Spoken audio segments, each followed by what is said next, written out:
Good evening, and good evening, or good morning, or good afternoon, depending on where you're watching from and when you're watching this.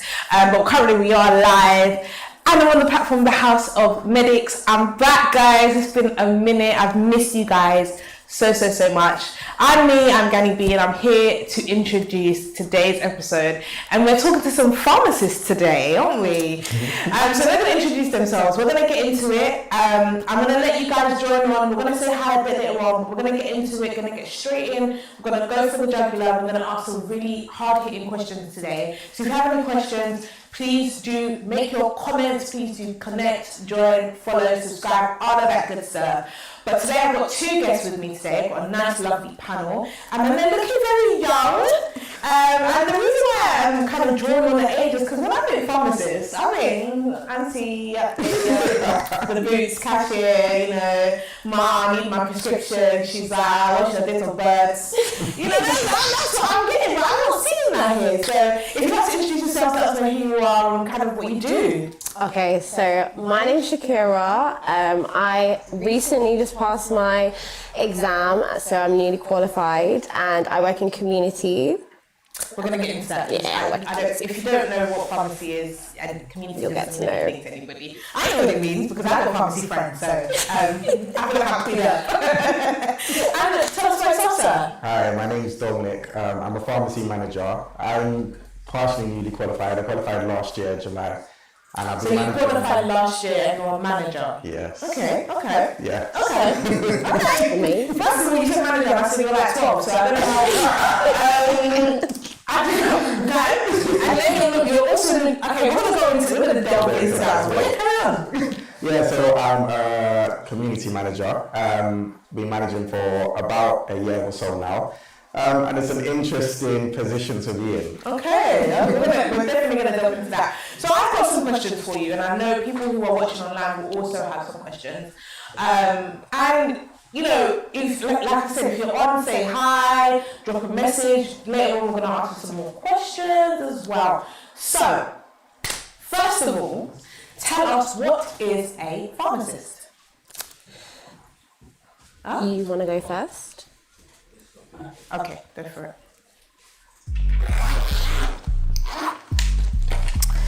Okay, so in the kit, you've got your sutures here. And then this is the skin pad.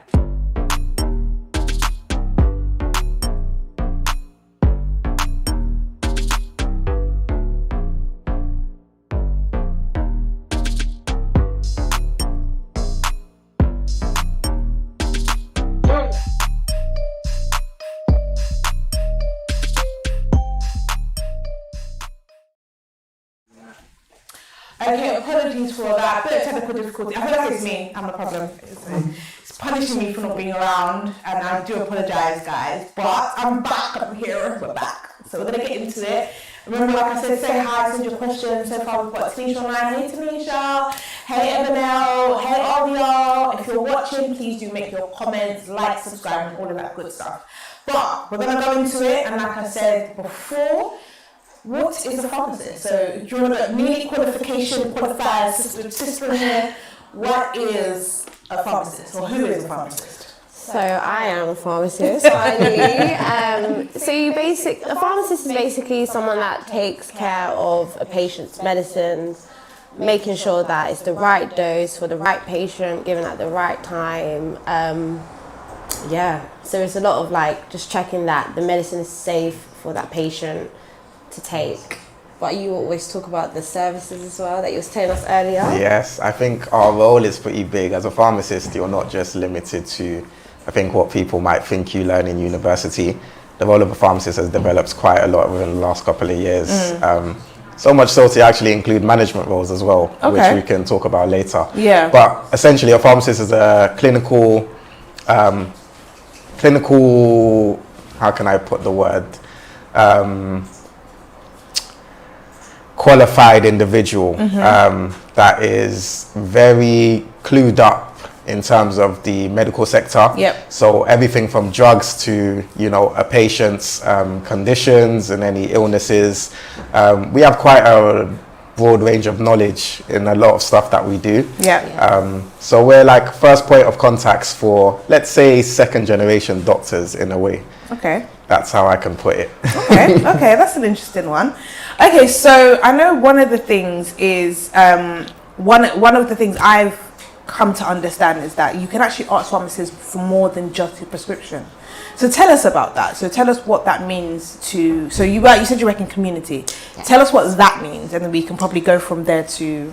That's fine. Yeah. So community pharmacy is basically like what people would think is your high street pharmacy. So like Boots, Lloyd's Pharmacy, Day Lewis.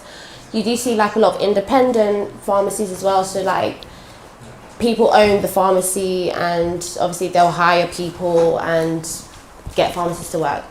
So in community, there's a lot of like patients can come to us for flu vaccine. They can come to us for like personal issues like erectile dysfunction. We've got like emergency contraception services. There's quite a few things. You can get like travel vaccinations. So they don't just come to us to pick up their medicines. They're coming to us for other things that they might not necessarily want to go to their doctor for. Okay. Okay, I actually experienced that. So the other day, last week actually, I had really bad stomach pains and nausea, and not what you think, guys. And I actually called, because I think I went online and I was like, oh, like, I'm having stomach pains, what do I do? And then they were like, oh, call your local pharmacist. And I was like, my local pharmacist? But he actually advised me, and it did help. So that was really good for me to kind of benefit from that, and knowing that I could do that. And I think it's important to know. So you said, obviously, there's obviously the role that we've mentioned, but you're a manager now, and I feel like you've qualified for pharmacy, and we'll talk about how long it takes to get into that qualification. But now you have an extra responsibility. You're not just keeping people alive, you're keeping people in their jobs. Exactly. So what's that been like for you, being how old? Being 24. Oh, it's even younger than I thought. You're actually it's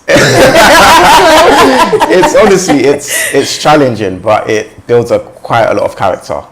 What I can say is it's not something you learn in university. It's something 100%. You pick up as you're working.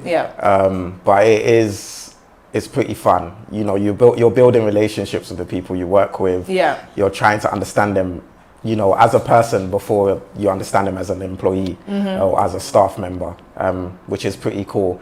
You know, you build experiences with your patients as well.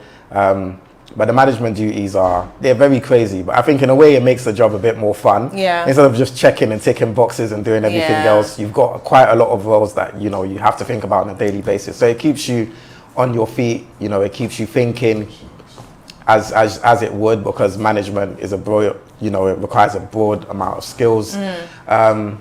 So it's challenging, but it's fun. Let me put it that way. So like I said earlier, the type of pharmacists I've witnessed, they're a bit more mature. More mature. Okay? So how is it being a manager? Because you must manage people that are older than you and have a bit more. First of all, how did you get to the management position? Because you said you qualified last year. Last year, yes. So you qualified last year. Roughly when last year? Has it been a year? It's been a year. So July. End of July. So just a year. Yeah, just a year or so. So how did you go from qualifying, and I think it takes about 5 years to qualify? Yes. So my research. I know my stuff. So it takes about 5 years to qualify, and then you go in. So you have, I know it's 4 years of study, 1 year of placement, and then you go into like actually working. Yes. Guys, I know my stuff. So how did you go from that to becoming a manager, and how long have you been in the managerial role? So when I actually fully qualified, I was a relief pharmacist for a while. So it includes a little bit of management duties, but essentially you're only at that store for a couple of days or maybe just 1 day. And then from there, what happened was, I think a lot of the staff that I was working with were giving quite good reviews to, you know, my line managers and telling them he's pretty good at what he does. You might want to consider him for a permanent, you know, store-based role.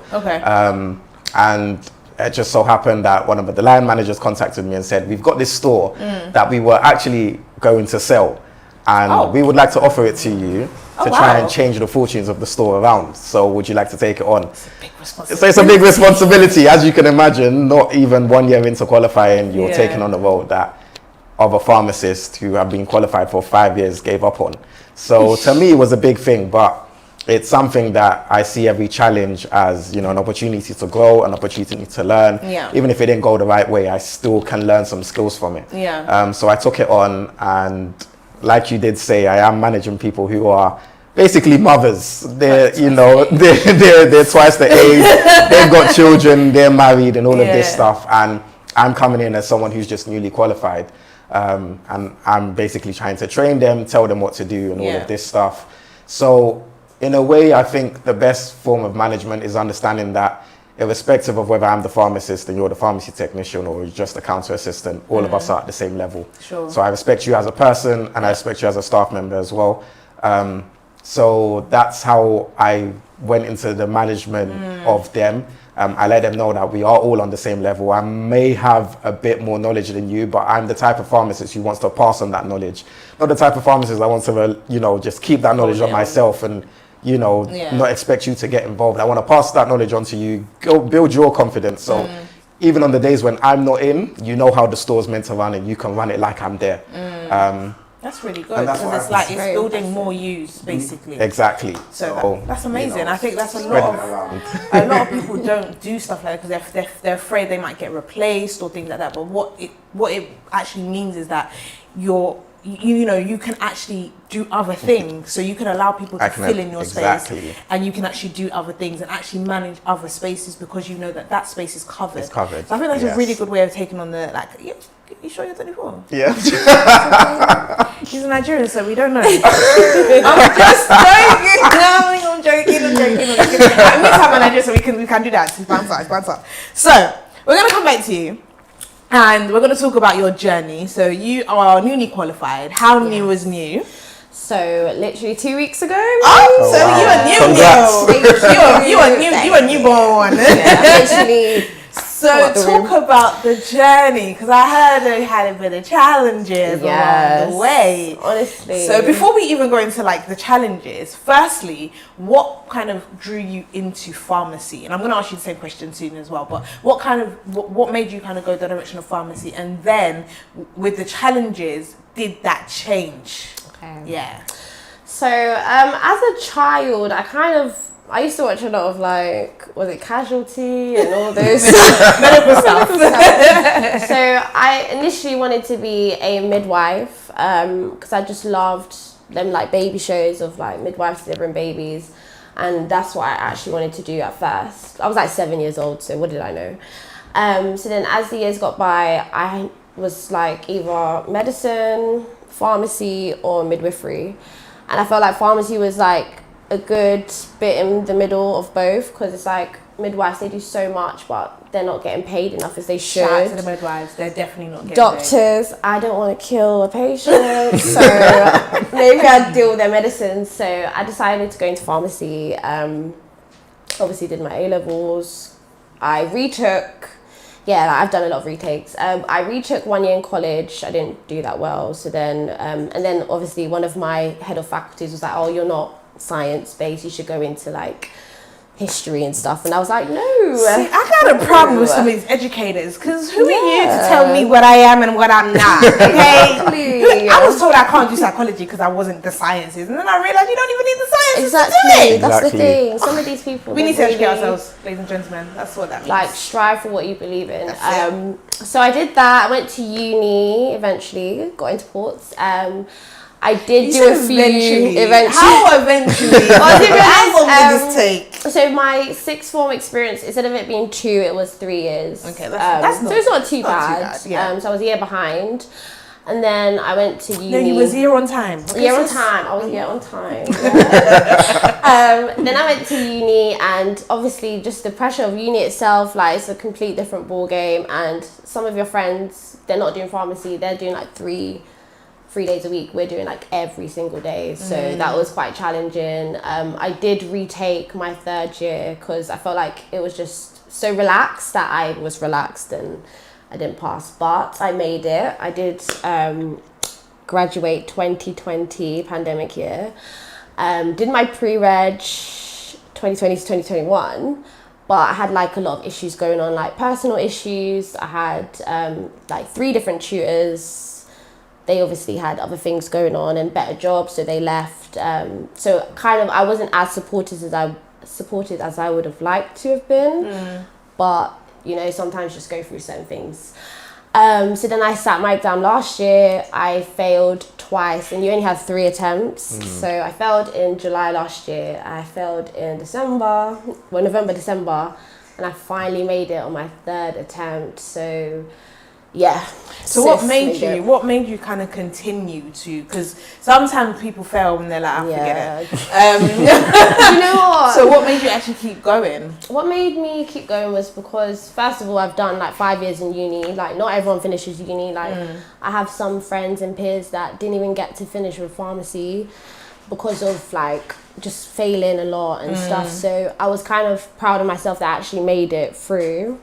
And then I also, just for my family and myself, like, I wanted to be a pharmacist. Like, I want to work in healthcare. Like, I actually believe like I'm a really good pharmacist.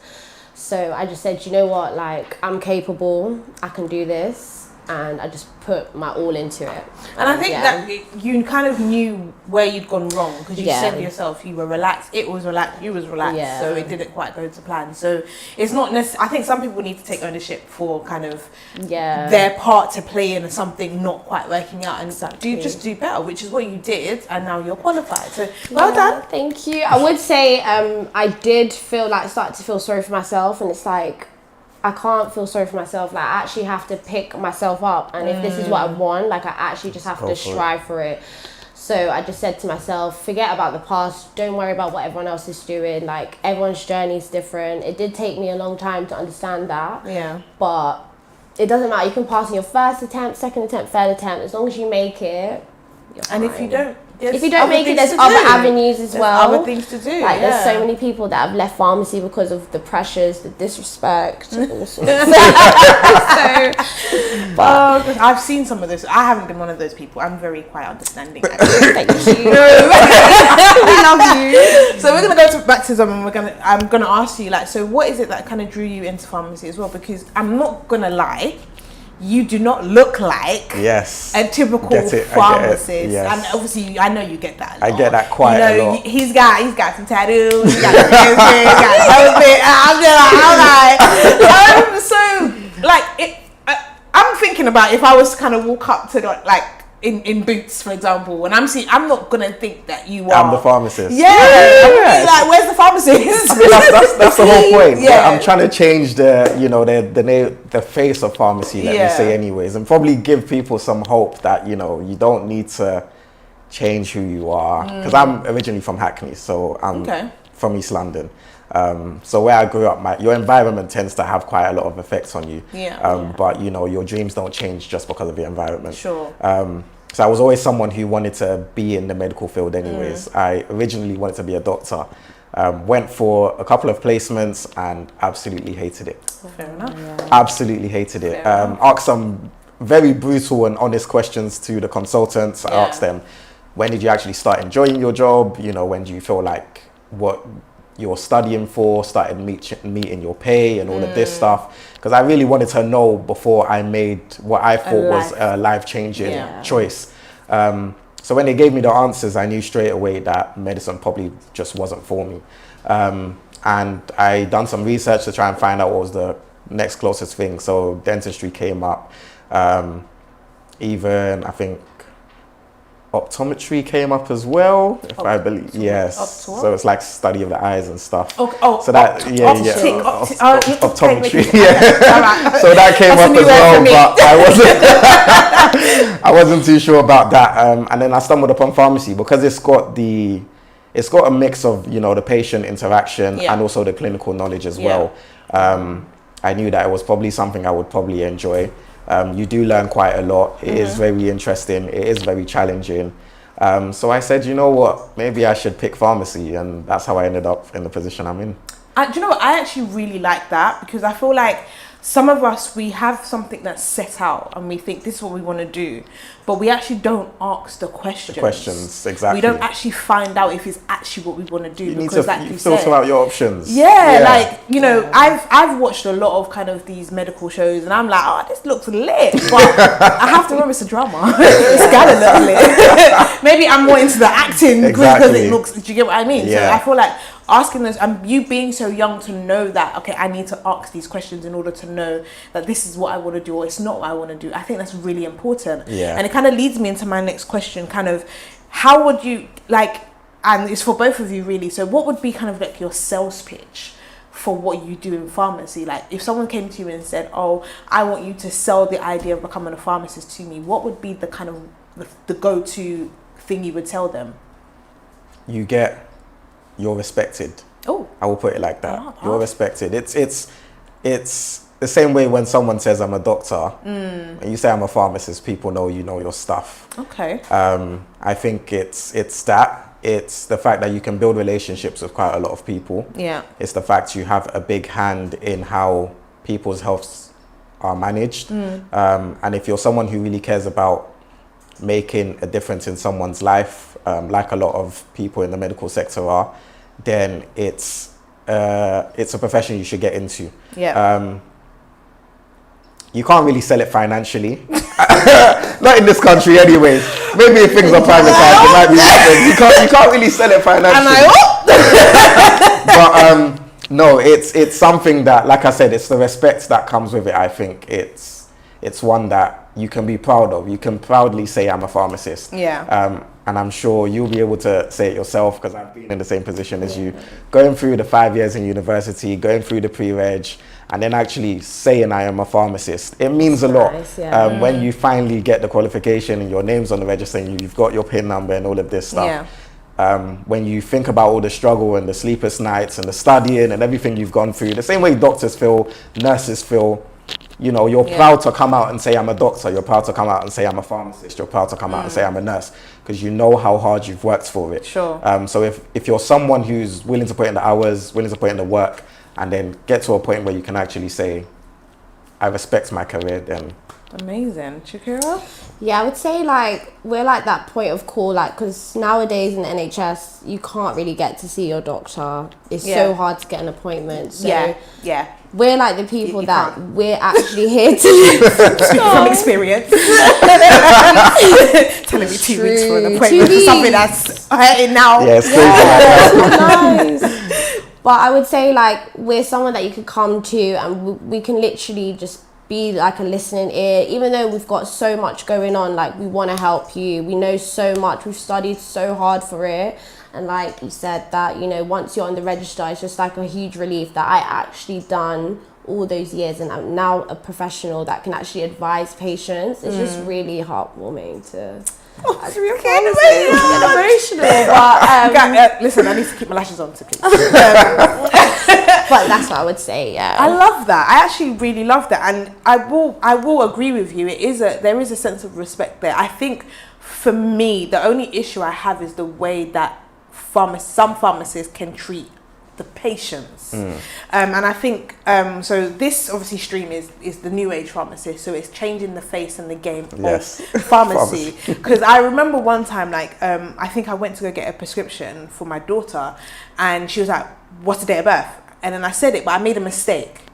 And she's like, she looked at me like, are you okay? Like, and I'm just like, and I was like, oh my gosh, sorry. And I gave her the correct date of birth. And she's like, she looked at me like, sis, I don't have time for this. And I'm just thinking, but it's your job. Like, it's not like I was rude or anything like that. And I feel like that happens with a lot. I know that pharmacists get a lot of stick because there are times when, especially if they're making up a lot of medication and I didn't realize that the term making up the medication is not that they're making up, it's like they actually have to put the right dosage. You know, sometimes if they're mixing medications, they have to make sure that they're mixing the correct medication, the right amount, the right volume, and all of that. So there's a lot that goes into it, because I'm very observant. I like to kind of watch what they're doing. So for you in dealing with patients that have had that kind of negative response to pharmacy. What is your response to them? I think I'll tell you a story actually. So it's just recently. Nice, I This like happened. This stories. happened on Friday, Okay. and usually the pharmacy opens at 9 o'clock, and I got in at 9:30. And as soon as I've got in, there's probably like 6 or 7 patients waiting at the door. Got into the pharmacy, signed in, done all the legal stuff, and straight away one of the patients has come out. I've got a life, you know. That was the first thing he said. Wasn't morning, wasn't why are you late, what's going on. It was I've got a life, you know. And Yeah, me I too. That's think- probably why I come late. and that's exactly what my reply was. I went to him and I said, just as you have a life, I have a life as well. Yeah. Do you understand? And things happen, and sometimes, you know, you're going to be in situations like this where you're going to have to wait a couple of minutes or whatever Yeah. it is. You know, I'm a person before I'm a pharmacist. Sure. And that's what I want people to remember. You know, the same way you would like to be respected and treated is the same way, you know, we want to be respected and I treated. feel like in the UK, it's very weird because the UK are very polite, but at the same time, yeah. they're very impatient. Very, so very if they see a impatient. queue, they'll join it, but they'll be tapping their leg like, "Oh, what's going on?" But you don't even know what the queue is for. So it's very weird. Yeah, there's some kind of, I don't know There's what's something going on about London, there. like we're just impatient, even walking on the streets, like we want to walk fast, we Everyone's want to push busy. past. Yes, it's a very busy life everyone's living. But no, essentially that's how it was. And I think I always tell my patients the only way we're actually gonna build rapport and build a connection is if you respect me the same way I respect you. When you come in, I'm here to make your life easier. Yeah. Yeah. So don't come in and try to make my life harder, because it's not going to It's work. not gonna work. You understand? We've I like got you. more than Yeah. 1,000 patients that we're probably looking after. Yeah, we're not. If just you're the gonna- one that is giving us the trouble, we will single you out and we will remember your face. It's be honest. it's that simple. Especially if you're working in that pharmacy, and Exactly, you're on a regular permanently there, basis, you're and I permanent. know the that you're gonna patient, come yeah. back. So- I might just lose your Composure. Your, Yeah, you yeah, know, exactly. you might just come back next time and your prescription is not ready. Oh, but I got a text message. Yeah, sorry, it was a malfunction in the system. I forgot your name. No, that's type of thing, honestly. But Like, I think people need to remember that you're looking after them. At the end of the Yeah. day, medication is to help you. it's to help you. We're actually here to help you, and I think they forget that. I always say, if you would go into Nando's and happily wait 30 minutes for your food, Honestly. don't come into a pharmacy and expect to be served in 10 seconds. Yeah. It doesn't work like that. We've got Yeah. quite a lot of stuff. I always we're say, doing. like, it's not a talk shop, it's not a vending Yeah, it's not a vending machine. It's actually not a vending machine. You want the right dose. So, you know, just wait come for in, it. understand what we're doing, show us the respect, and we'll show you the same respect back. Probably even more, because Yeah. our job requires us to do that. Yeah. So- amazing. I'm just gonna touch on a comment that was put. I would be a very, very good pharmacist. Thank you very much. I have great people skills.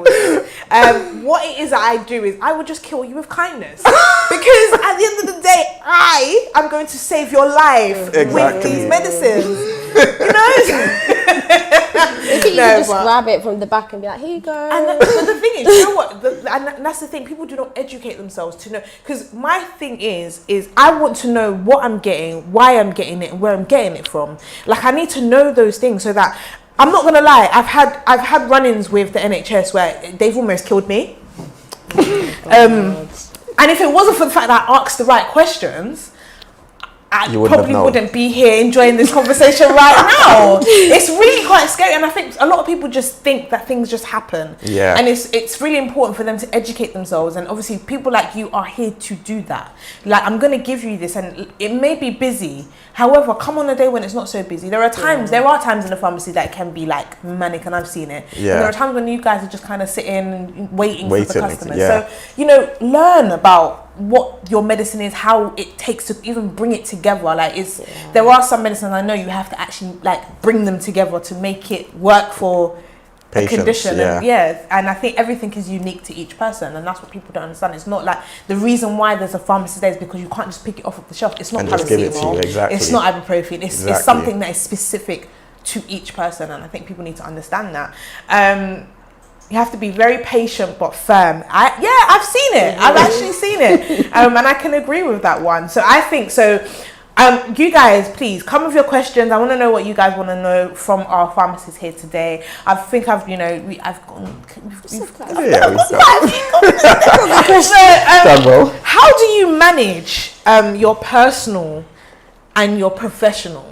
Like, I'm gonna ask you this one, Dominic, because I feel like you're a bit more. You've had a bit more experience, and like you said, now you're a manager, and you mentioned, customers giving you grief for having a life. How do you actually manage? Because you're very young. Yeah. And personally, for me, 20s are for living. Obviously build, but 20s are for having fun and all of that, making the mistakes and things like that. So with such a serious and such a profession that requires so much focus, how do you manage?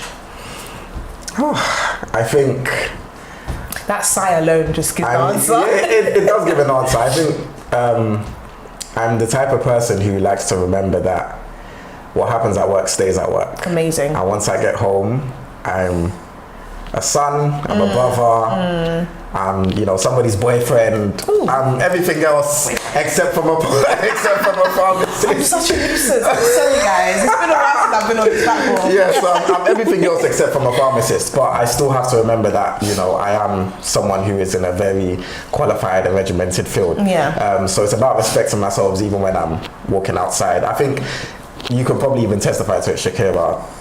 If I'm the type of person, because I know I'm a pharmacist, even if we're walking on the road or something's happening and we see somebody in some sort of trouble, you want to help. Yeah. It's within you. That's why you're in this sector. You just want to help.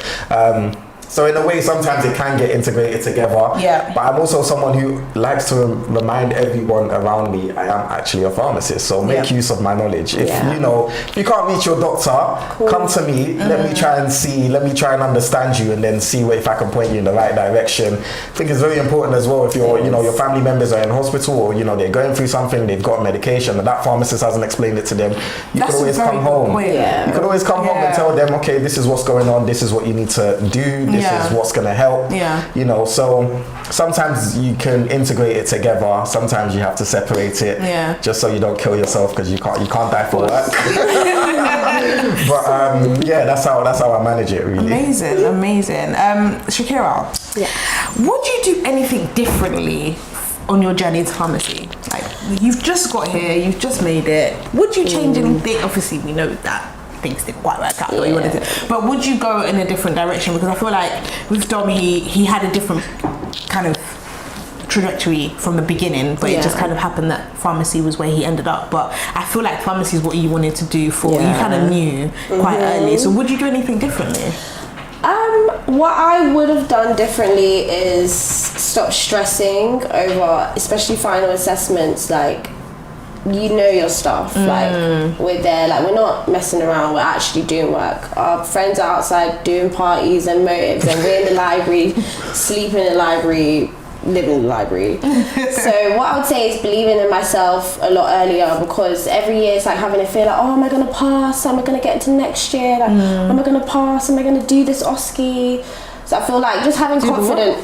Some OSCE thing. It's basically where you basically have to. You guys and your terminology. It's even good that I even caught it. OSCE. OSCE. So what does it stand for? Like OSCE. I wish I could tell you guys. It's like an assessment. So where we would be the pharmacists and we'll have like our lecturers pretend to be patients, and then we would have to like counsel them, and we'd have to like do check-in exercises. Yeah, kind of like role play, but people do get overwhelmed for this one assessment. Like a lot of people will fail it because we're just so scared. Like, oh my god, are we gonna kill the patient? Then you end up killing them. It's still role play though, but it's role play.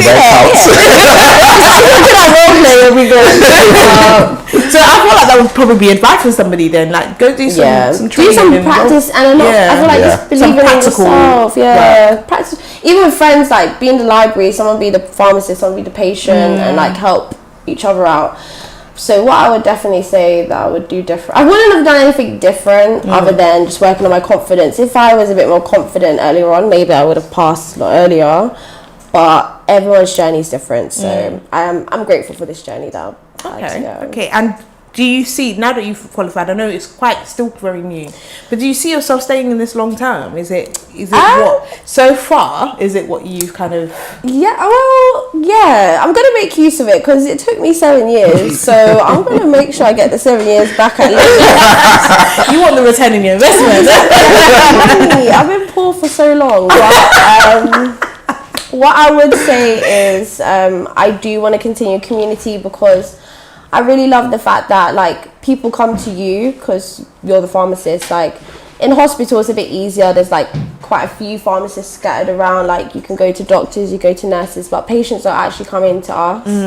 So I do like that aspect. I love knowing the patients. Although it's frustrating and some people can disrespect you, I do like a little bit of the arguments. we didn't confess. So it's community is basically working with the community, so working in a pharmacy. It's specific to kind of an area, so you're based in one place. Yes, so managers will be based in one store. I'm a relief manager, so I go to like loads of branches within Campson, so it could be Sutton, it could be Mitcham, it could be Crystal Palace, it could be Brighton. I don't necessarily know all the teams, but they're also lovely and amazing. So, how both of you? This is to both of you. Where do you see the pharmacy industry going? Like, what do you see for the pharmacy industry over the next 5 years? What do you think? I think the pharmacy industry is going to a place where they are starting to make quite a lot of use of all the skills and the knowledge that we have because they're realizing that we have more than they're actually using. I think the pandemic definitely showed them showed them that. I think one thing they realized is the knowledge that we've actually gained is quite exhaustive in a way. It's quite a lot. We have a variety of knowledge in different topics, literally from head to toe of the human body. You know, we've got to have some sort of understanding of what's going on, have some sort of understanding of the conditions of the treatments. I think what they're going to try and do is use that knowledge to give us that freedom to actually be able to prescribe medications. So right now, community pharmacy is pretty limited to the point where it's, you know, you wait for the prescription and then you clinical and legally check it and then you give it out. Or, you know, you can go into the independent prescribing role, but that's a course that has to be done before you're actually allowed to prescribe. So what they're doing nowadays is they're integrating that prescribing course into the university. So they're doing it from early. They're doing it from early to try and raise more prescribers, only because they want to try and decrease the workload on doctors and try and increase the workload on pharmacists to actually allow us to use that knowledge, you know, and just make the NHS probably a bit more efficient for everyone. So I think that's where the next 5 years is going. I think you will see quite a lot of pharmacists being able to prescribe, even from community to GPs to hospitals and to everywhere really. I think it's you're going to see quite a lot of private clinics working, private clinics, private working pharmacies. You'll be able to go to your pharmacist and be like, I need antibiotics, I need and this. Be like, all right. Oh, really? I think it will start getting to that. It will start getting to that point. I feel like that's a really good thing, because being able to have a point of call, because I feel like when it comes to going to your doctor, one of the things I would say has been a good thing for the NHS is 111. I think that is definitely a space online and on the phone that has actually helped with, you know, when you can't get to your doctor, when you can't do and it's not an emergency, so to speak, but there's something going on, you need it checked.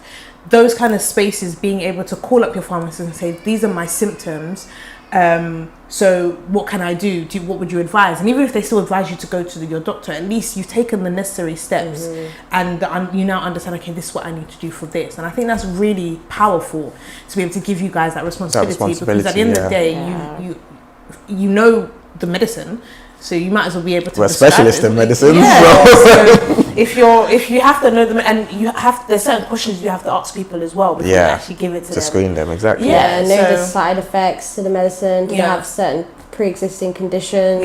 Certain antibiotics might interact with their regular medicines. You got to check that. Children's medicine, you got to be really vigilant. Like, sometimes they'll underdose or overdose. And it's like, if you don't spot that, potentially some harm can happen to a child. So Yeah. I've had a bad hard, experience but with it's antibiotics. Sorry. I always come on here and I'm like, I've got stories for you guys. It's not about me. So. Doesn't seem to be any good experiences that you're You sharing know what? now. I'm just grateful that I take the time to educate myself. Yes. And I think one of the things as well is being able to speak up for myself. Some people aren't able to do that, and I think that's what's frustrating about certain individuals within the NHS, because it's like they just kind of brush you off. Yeah. And it's like, no, but you're supposed to be looking after me. And Yeah. especially I get, because around the time that I wasn't well, it was during pandemic, so I get that it was very stretched. Yeah. But I was very vulnerable at the time. So I felt like, I needed a bit of extra care. But I think luckily for me, I'm very much like, I'll ask you questions and I'll tell you that this is not, I will scream and shout until you see me and hear me. I'm that person. Just see me and get rid of me if that's the case. But just you just want to let me know to that I'm okay if I'm Yeah. And I feel like sometimes they do, especially with being kind of from where we're from, our background, we have this whole, kind of, we're stronger than we look, kind of aura about us. And no, I'm in pain, so I need it looked at. It's true. Like, So what question? Do you think the pharmacy course could be an apprenticeship degree? That's a really good question. Good question, actually. Really good question. I feel like, me personally, I feel like it should, or it should be like competency based, because not everyone works well with examinations, especially at the end of an academic year. Like, there's so much that you need to learn, so much to retain, that sometimes just that fear of doing a final exam can just make you fail, and it's not right. So I feel like it should be competency based, but because of we're dealing with actual patients, human beings, like, you kind of have to make sure that we know what we're doing, because there's some people that can just pass and get through, but they actually don't know what they're doing. Yeah. And then you're causing harm to patients and increasing NHS workload, because they'll be going to hospital. So But then isn't Yes that kind and of no. what an apprenticeship is? Because it's like you're working but you're studying at the same time. So you're So I think you'll it do should. those kind of exams mid-year rather than end of year, and then you'll be gaining experience by working, gaining the confidence by working, not necessarily prescribing or giving things out, but you're on ground. And I think that's a very that makes a lot of sense to me. It makes sense, but I think. But I'm from the outside. Yeah, I think Shakira would understand, with the amount of clinical knowledge you need to know. An apprenticeship, as good as it sounds, it would take a very long time for you to get to the point where you are competent enough for them to say you're a qualified pharmacist. So if you were going to do an apprenticeship, I can imagine us, being in lectures countless of times, going over the same lecture countless of times. I think one thing that they've understood with pharmacy is, before you can even practice, you need to know your stuff. So in that case, for an apprenticeship, it probably could work, but it would have to be quite a long apprenticeship for you to fully understand, what is required of you clinically, legally, and just everything in general as a pharmacist. It probably could work, but it would just have to be quite a long period of time for you to get to that competent stage. Probably so our course is like 4 years. I think it's 5 years now, the IP, I'm not sure. Yeah, with the IP, But it'll probably be like 6 years, I would 6, say. 7, because easily. The content, it's heavy. But then it makes sense, because you do 4 years of studying and then you do 1 year in a placement. So it is like a extended apprenticeship, exactly. kind of. They do also have like a lot of universities are now making it case based. So instead of doing like just lectures and slideshows, they're making it everything case based. So that's things that actually have happened. Yeah, and also lost my trail of thought. I'll come back. No worries. I'll come back. Another question: how do you see yourself developing within the pharmacy profession? So me, now that I'm in, I would like to be in community for like at least 2 to 3 years. Just like getting to know how community works and how I can apply my knowledge and stuff, and how I could go like over and above for these patients. But I do want to go and do a prescribing, so it's the independent prescribing.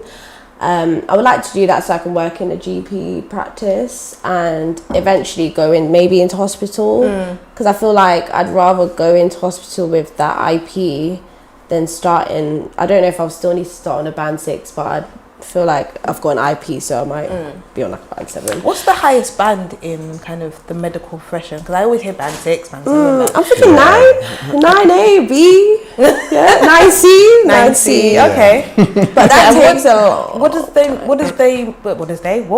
that mean? Like, what does the bands, like, where do you start? Okay, so currently you're a manager, but what band are you? So I think it differs between community and hospital in a way. I think as a community pharmacist, you generally start off as a pharmacist, maybe then a pharmacist manager, then you might be like an area manager who's got some sort of pharmacy experience, then a regional manager, and then you just work your way up to a superintendent pharmacist. Yeah. And that's, the person who overlooks essentially all pharmacists in the business. In hospital, you start off at a band 6, and then band 7, band 8, and then finally band 9. But as you go up, you're specializing more in certain topics. So it's like a pyramid. So it's like a pyramid essentially, and then you feed down your knowledge. You've got a team of pharmacists that you need to look after. Whereas obviously, as you're just starting or developing as a band 6 or band 7, there isn't so many, management duties coming along with it. So just imagine going up and adding management duties onto you, but also adding specialist clinical knowledge onto yourself as well. Okay, cool. You also do like diplomas as well in hospital, I believe. So to go up the bands, you have to do certain diplomas to get you there, which is good. So you keep learning like your clinical knowledge like constantly. Where in community, some people can't, like if you want to, you can always do courses and refresh your clinical knowledge. Yeah. But some people in community, they kind of just, that's it for them. Like they're okay with what they know. Okay. So it's like. So it kind of leads to the next question. Why do many pharmacists leave the community to go into the pharmacy industry? I think it's the disrespect. Disrespect from the patients. Yeah, the common one. Yeah, I feel like, because obviously when my retake year, I was dispensing, and I had like a pharmacist manager, and I would also try and help out as well. And the patients, they just expect you to just go to them like straight away, and they need to understand that we're checking a dossier for someone who's like, or we're checking palliative medicines for someone that's dying, and they don't understand that. Like I had a friend say that, oh, why do I always have to wait in the line? Why can't you just give me my medicine? Like, and I literally had to say to them, like, just be patient, because they're dealing with hundreds, 200, 300. Like, do you know what's funny about what you just said? You said just be patient. You're actually a patient. Yeah, be patient, patient. So wait. Like, that's it. Like, it's like, you said that, I was like, no, you're actually the patient. Yeah. So be patient. It's crazy. So I'm looking at pharmacists in a whole different light. Now I'm going to be a lot nicer to you. I'm not that big. Not that rude. She's been horrible. She's been the one in the 1,000. No, but I'll be that one that comes and just makes your day. That's what I'm going to do from now on. Oh no, because you do get lovely, understanding patients, and I feel like some of them do start off like quite aggressive, but then when you speak to them and just tell them why it's taken this long, they start to understand, and then when they come again, they're quite nice. They'll buy you like a box of chocolates. Of course they will. They're quite apologetic. They're really nice, but yeah. So one other question, Dom, I'm going to ask you this one. What do you find restricting about being a pharmacist in the UK? I think what I've found restricting is probably what they're changing now. The fact that you weren't actually able to prescribe and, help people out in minor ailments. So the most you could probably do as a community pharmacist, or even hospital pharmacist to a certain degree, was literally double check what a doctor was doing. Okay. So you were like that safety net before it finally goes out. And that's just us looking at it broadly in terms of the community-wise based stuff. There's obviously other pharmacy roles that probably aren't as limited, but when we speak about pharmacy and what they teach you in university, it's that limitation of once you get out, you're double checking or triple checking before it gets out. There wasn't that freedom to be able to actually prescribe, and say, okay, I think I understand what is going on here. Yeah. And this is probably what should be best for you. And it's funny because I have actually another story. So when I recently passed my pre-reg exam last year, a patient came in with a clinical condition that was diagnosed as a fungal infection. But as a antibacterial infection. But when I looked at it, it was a fungal infection. So I called the doctor and I said, I think you've diagnosed this patient wrong. They asked me, what do you think it should be? And I was like, it looks more like a fungal infection. So you probably want to change what you've prescribed completely.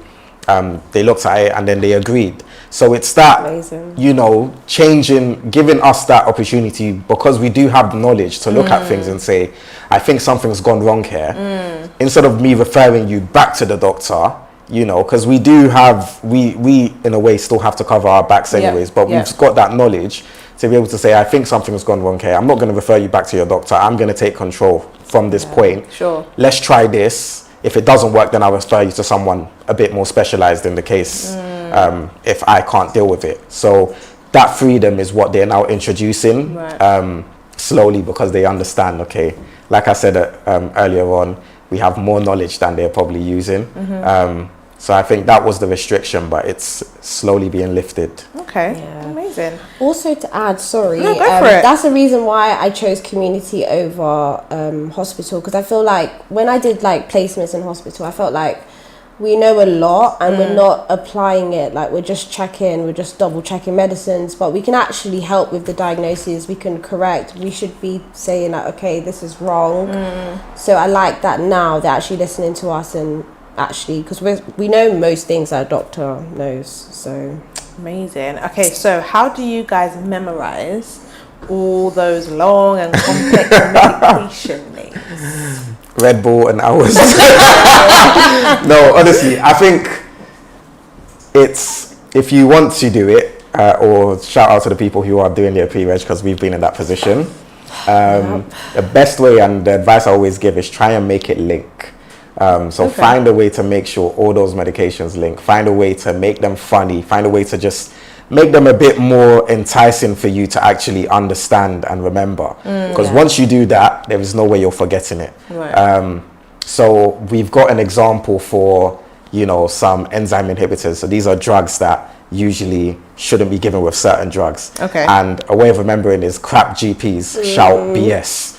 yeah, And that way we remember. or sickfaces. Or sickfaces.com. And it's funny things, it's acronyms, but it means we remember those drugs. Okay. So we can go through each and every single one of the name and tell you the first one is carbamazepine, the second one is rifampicin, then it's alcohol, then it's phenatoin. Crap. You tell us. So we can, Okay. yeah, there's ways to remember these things. Yeah. And once you make them all link and once you find an interest in them, it sticks. You might have to go over it a couple of times. Yeah. Maybe do add some Red Bull onto it just so you can stay alert. And coffee. Or coffee, whichever one you prefer.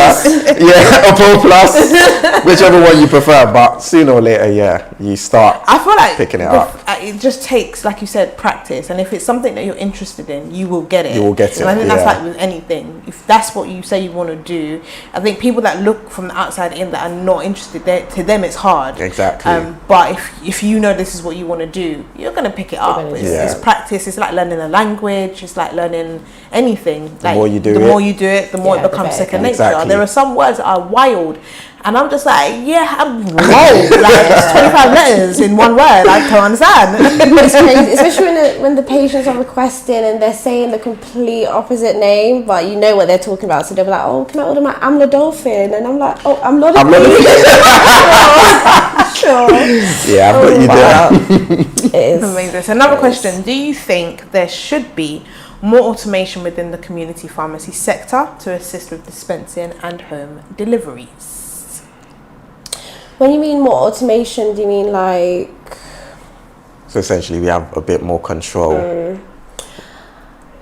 I think because the amount of stuff that the pharmacist manager has to do, it's like it would be nice if we had help. So like I always said that I wish they had admin staff in pharmacy so that they can take away the pressures of requesting their medicines and we can actually deal with the queries on time. So it would help. And home deliveries, getting them out on time, because on Friday I did get cussed out for not delivering a medicine myself. But yeah, I think we could do some more automation. I think that's just kind of general for the NHS. There's just more needed. There's more support. There's not necessarily needed within. I don't think they need to be like medical people. I think like there are tasks that people can just do, like you said, the administration. You know, putting things together, like making things in order, putting things in order. Like you just need to know the alphabet. You don't need to know the word. Like, what does it start with? Okay, put it in order, kind of situation. And I think that is definitely something I see that is needed. And you kind of do find a lot of people faffing around, not the pharmacists, but like everyone else. And it's like, what are you? You're not making this any easier. Because I'm just like you.